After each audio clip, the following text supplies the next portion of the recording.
Woke up every day like this. It's a brand new day. Hey there, lovebirds. Welcome back to Big Day DIY, the ultimate wedding planning podcast for couples who want to take control of their big day without losing their minds. I am your host, Tiffany Lanier, wedding planner, author, and personal wedding planning guru. And let me just say, I am so pumped for today's episode because we're diving into a major decision, choosing the perfect destination for your wedding. First things first, though, I owe you guys an apology for my little hiatus. It has been full-blown wedding season here in Isla Mujeres, Mexico, and while I love creating these episodes for you, my first love and business baby, Sunhorse Weddings, needed my full attention. I also want to apologize for the background noise because, as you guys know, I live in Mexico, and in Mexico, I live in a neighborhood that has dogs and motos and golf carts and birds and everything except for a rooster. That's the only thing I don't have in this neighborhood. So I apologize for the background noise if you hear it. So, in the last episode, we tackled the big question about should you even have a destination wedding? If you haven't listened to that, please go back and give it a play because today we're taking it to the next step, and that is figuring out exactly where in the world you should say, I do. And trust me, this decision, it's a big one because it's not just about finding a pretty place to get married. It is really about creating an unforgettable experience for you and your guests. You know, I once had a couple that came to me absolutely dead set on getting married in Bali. I mean, obsessed. Like, they had Pinterest boards already done with their decor, found the venue, found the resort, found the wedding planner, the whole 9 yards, paid all their deposit, and guess what? Once they made the wedding website and sent out the save the dates, their closest friends and family responded that they couldn't go. Some of them, it was a $2,000 price tag on the flight alone, and the flight was going to be about 25 hours to get there from the U.S. Like, that's a long travel day. And the other ones just said, you know what, I can't take off that much time from work because traveling 25 hours and $2,000 flight, they wanted to stay for at least a week, and they just couldn't take that time off. So, really, their guest list of 75 people went down to 15 people, and not even their favorite people were going to be there. So, thankfully, the couple had a coworker that suggested us here at Sunhorse Weddings on Isla Mujeres, and they contacted me in a panic. They were looking for another island option, but one that worked better for their guests. So they pivoted, and instead of Bali, they chose Isla Mujeres, and we have the same stunning landscapes, only 3-hour flight from the U.S., and affordable hotels. They still had the wow factor without the price tag and the super long travel day. The unfortunate part, though, was the couple wasted tons of time and the money they lost on the deposits they paid in Bali. But guess what? They had 60 people show up, and they had the wedding of their dreams. So the point is, don't fall in love with the location before you check if it actually works for you and your most cherished guests. And that's exactly why today's episode is so important, because it's more than just choosing aesthetics. It has to work for everybody. At the end of this episode, you will have 2 solid locations to choose from at least. Sound good? All right, let's get to it. Step 1, envisioning your dream destination wedding. So before you start spiraling down the Google rabbit hole searching best destination wedding locations, hit pause. The first step is to get crystal clear on what kind of wedding experience you both want. So ask yourselves, are you dreaming of a beach ceremony with your toes in the sand? Or does a cozy mountain lodge warm your heart? Maybe a you're picturing a European vineyard in Italy or France. Or maybe you're an outdoors lover that would love a lakeside campground wedding. Or maybe pivot to the city and get on a chic rooftop with the skyline behind you. Which one of those vibes fit you guys as a couple the best? Since you're planning to be surrounded by your favorite people in the world, also think about accessibility, travel logistics, and accommodations. The goal is to find a destination that excites you and makes it easy and fun for your favorite people to join in the celebration. So grab a pen and paper and let's brainstorm.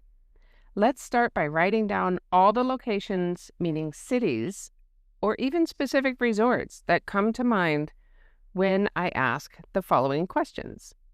What places have you vacationed together as a couple that hold a special memory? Now think about places from your childhoods. Is there somewhere your family would go during summers or on vacation in general that is close to your heart? Next, is there somewhere new that neither of you have been to that has been on your radar? Like places that are on your bucket list, for instance, or locations that friends and family or coworkers have mentioned that they love.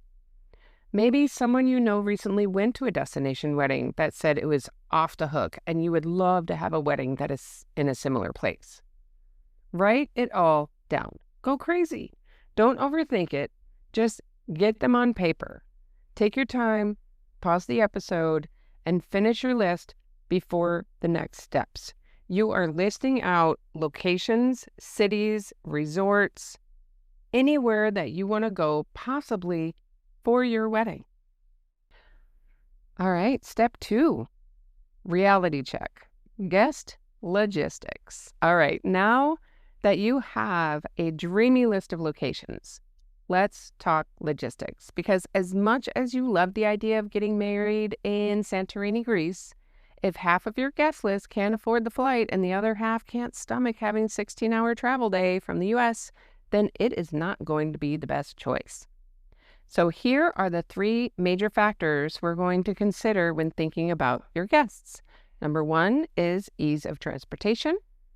Number 2 is costs for guests. And number 3 is the guest appeal.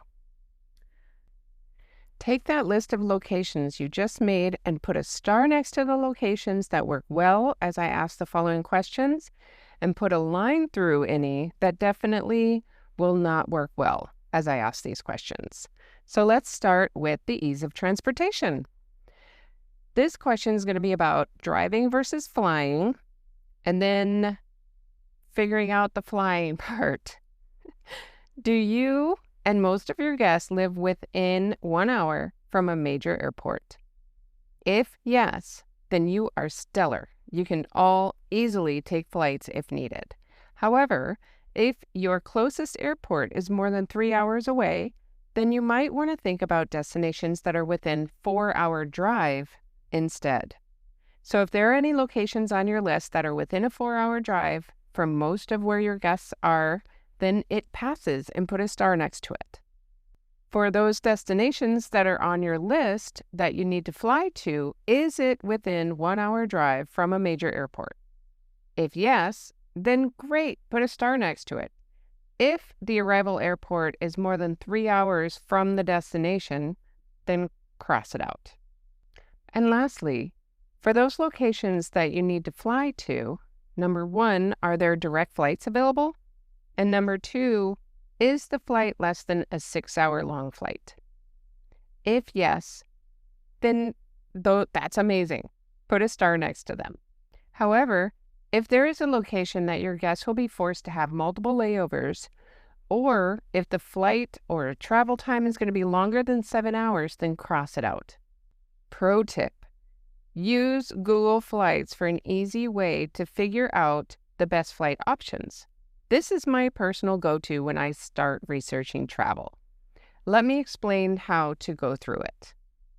So go to Google Flights and type in your home airport in the Where From box.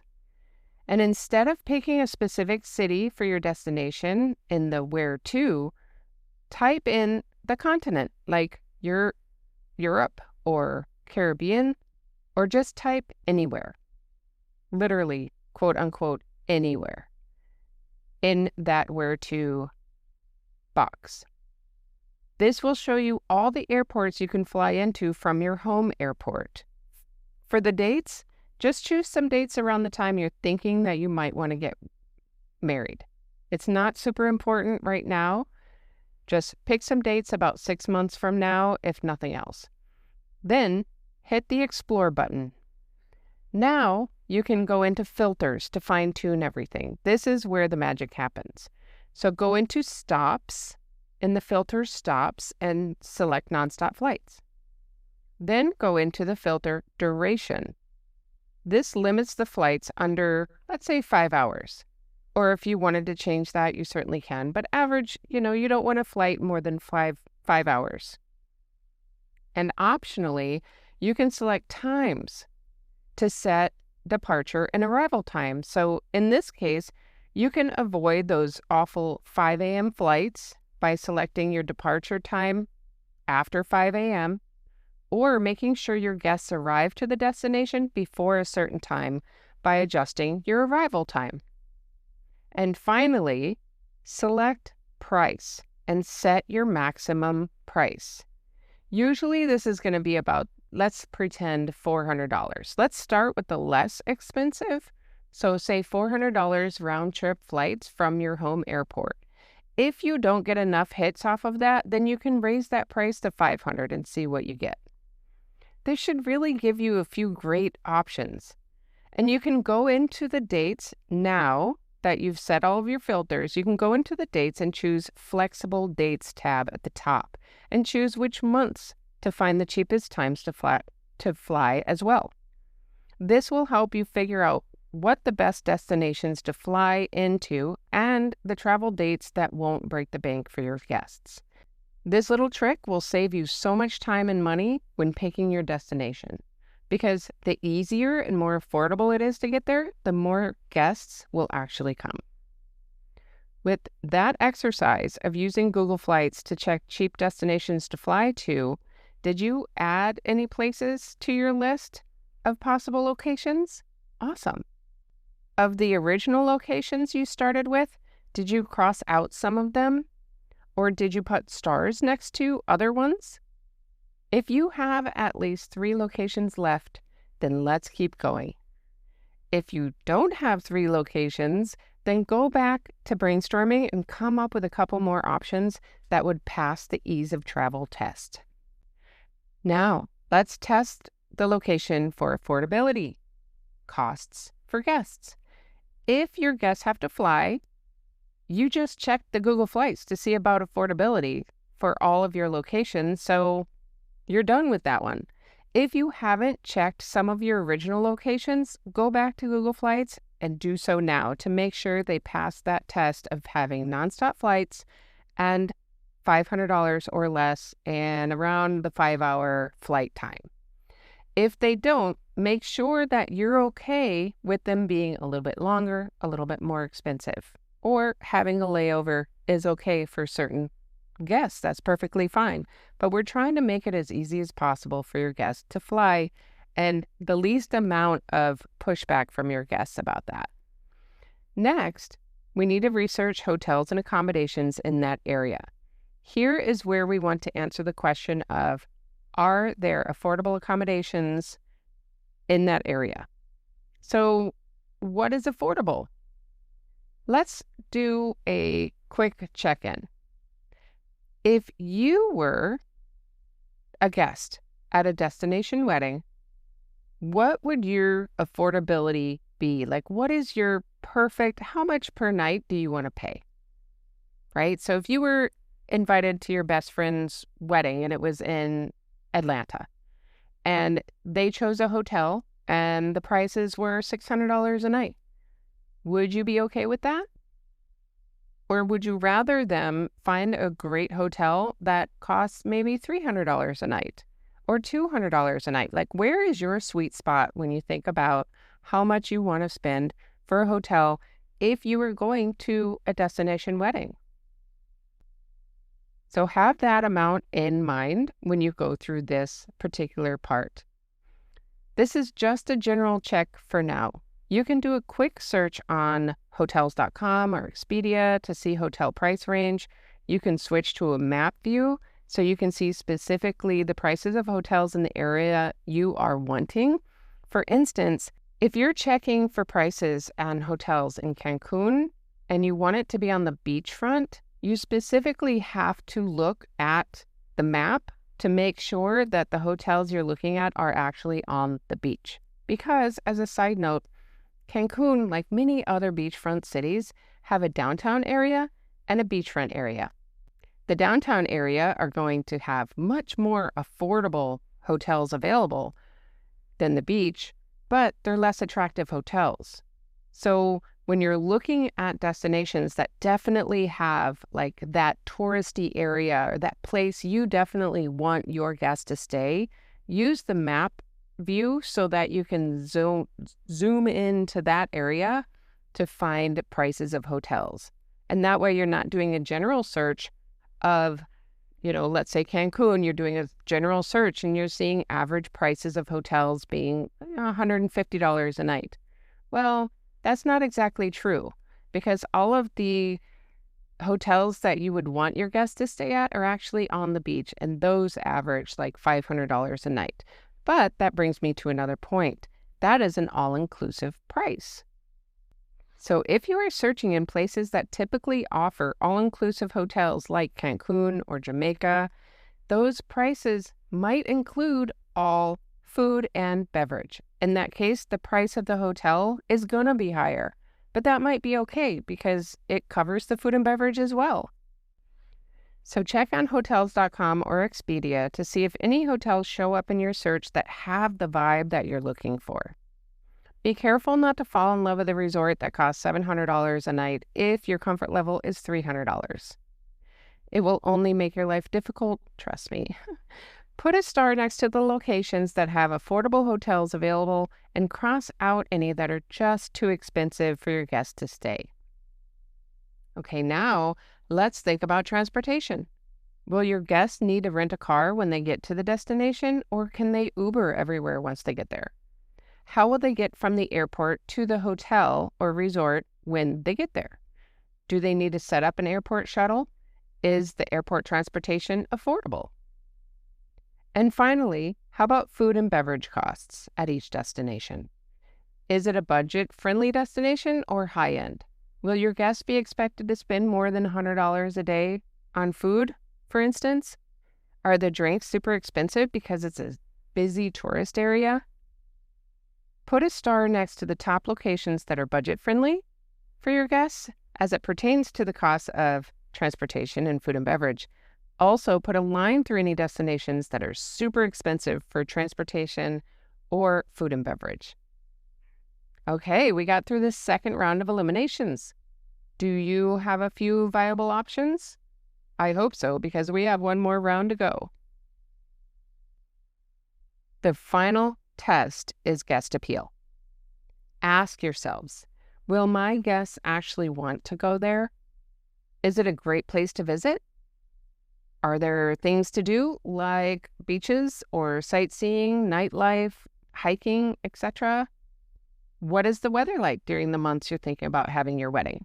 If you haven't decided on a date yet, check when the best weather is at your top locations to see what months would work best for you.